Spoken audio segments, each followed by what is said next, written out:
approximately 1400 on January 7th, 1948, the Kentucky State Police reported to the Fort Knox Military Police that they had sighted an unusual aircraft or object flying through the air, circular in appearance, approximately 200 to 300 feet in diameter, moving westward. The provost marshal at Fort Knox called the commanding officer at Godman Air Force Base. Call flight service at Wright Field. Determine if they have any experimental aircraft in our area. We have a report of an unidentified aircraft south of the field. It was about 13:15 when the tower controller in the Godman Tower received his instructions from the commanding officer. Right, Patterson? The PFC continued giving routine instructions to a light plane which was practicing takeoffs and landings. Flight service. Captain Hopper, flight service. Flight service is a clearinghouse. The positions of all military planes are carefully plotted so a minute-to-minute check may be made on their position, course, altitude, and speed. Flight service to Godman Tower. We have no experimental aircraft in that area. However, we do have a B-29 and an A-26 on photo mission in that area. In the meantime, Lieutenant Cowan, the AACS, and the operations officer had arrived in the tower. They were joined by the intelligence officer and the executive officer. Upon hearing the information from flight service, the executive officer called Colonel Hicks, the commanding officer. Colonel Hicks, can you come over to the field, please? At about 13:50, the tower controller saw an object south of Godman Field and directed it to the attention of the tower. Lieutenant Cowan was the first of the group, after the tower controller, to locate it. He immediately directed it to the attention of the operations officer. After observing it for a moment, he picked up a telephone and put in a second call to the commanding officer. While he was putting the call through, Colonel Hicks arrived in the tower. It was now about 14:20. About 14:30, a flight of 4 F-51s being ferried from Marietta, Georgia to Stanford Field, Kentucky, was sighted south of the base. The commanding officer issued an order to contact the flight leader. Channel B and find out who's leading the flight. Godman Tower to leader, flight 451. Godman Tower to leader, flight 451. Come in. Captain Mantell, flight leader F-51 to Godman Tower. Over. Stand by for further instructions. Vector the flight into the area of the unknown. Vector Mantell on a heading of 210 degrees. Godman Tower to Captain Mantell. Come in, over. Mantell to Godman Tower. Over. Godman Tower to Captain Mantell. Investigate an unidentified object in your area. Your new course, 210 degrees. 210 degrees. Mantell to Godman Tower. Changing heading to 210. Loco. Out.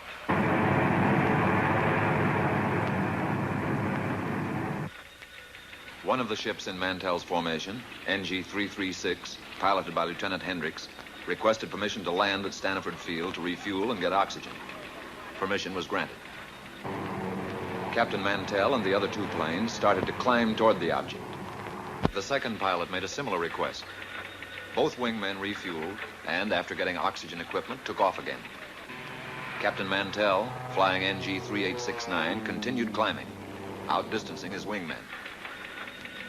At 14:45, Mantell called the tower. Mantell to Tower. I see it. Above and ahead of me. I'm still climbing. A few moments later, one of Mantell's wingmen was heard. What the hell are we looking for? After a moment, Captain Mantell made a reply. Mantell to Tower. The object is directly ahead of and above me. Now moving at half my speed. Godman Tower to leader, flight 451. Godman Tower to leader, flight 451. Come in. Mantell to Tower. It appears to be a metallic object of tremendous size. The object now was in visual view of the tower personnel. Mantell to Tower. I'm trying to close in for a better look. I'll go to 20,000 feet. Shortly after this, Pilot Hammond, the remaining wingman with Mantell, called Mantell over his radio. Level off, Captain, until I've regained visual contact. The personnel in Godman Tower waited tensely for Mantell's reply, but he made no answer. A moment later, Pilot Hammond made another report to the tower. Mantell seemed to have disappeared. Mantell had apparently climbed beyond his wingman.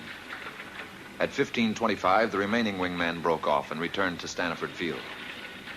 The object, which was in visual sight from the tower, as were the F-51s during the chase, disappeared at approximately 15:50.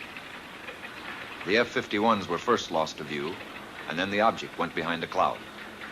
Godwin Tower to Captain Mantell. Come in. Over. This is Godwin Tower to Captain Mantell. Come in. Over. At 17:50, Stanford advised Godman Tower that Mantell had crashed 5 miles southwest of Franklin, Kentucky. The crash had occurred at approximately 16:45. Captain Mantell was killed.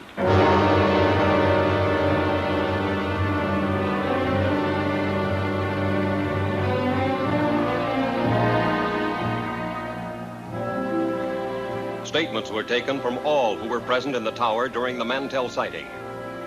The tower controller stated, It looked silver or metallic. the intelligence officer, It appeared to be a bright silver object.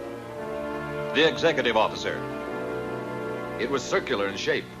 the AACS, A small white object in the sky. the operations officer, It appeared round and white. the commanding officer. It could be seen plainly with the naked eye. The statements were typed up for the necessary signatures as the interrogation concluded. There was one point on which there was some disagreement. Not everyone who had been present in the tower had heard Mantell when he reported over the radio that he was moving in for a better look.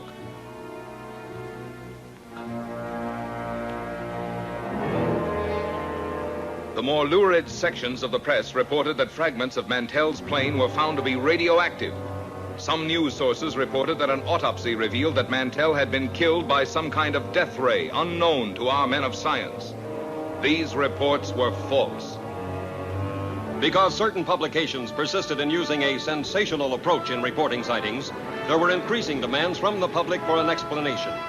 However, the Air Force had already taken official cognizance of the flying discs. Headquarters, United States Air Forces, issued a directive for a detailed study of flying disc reports. This project received a secret classification and the code name of Sign. Department of Air Force and Department of Army letters directed all respective subordinate units to report directly to Air Materiel Command all information concerning unidentified flying objects. And so Project Sign was implemented. Trained investigators were dispatched to the exact scenes of the sightings.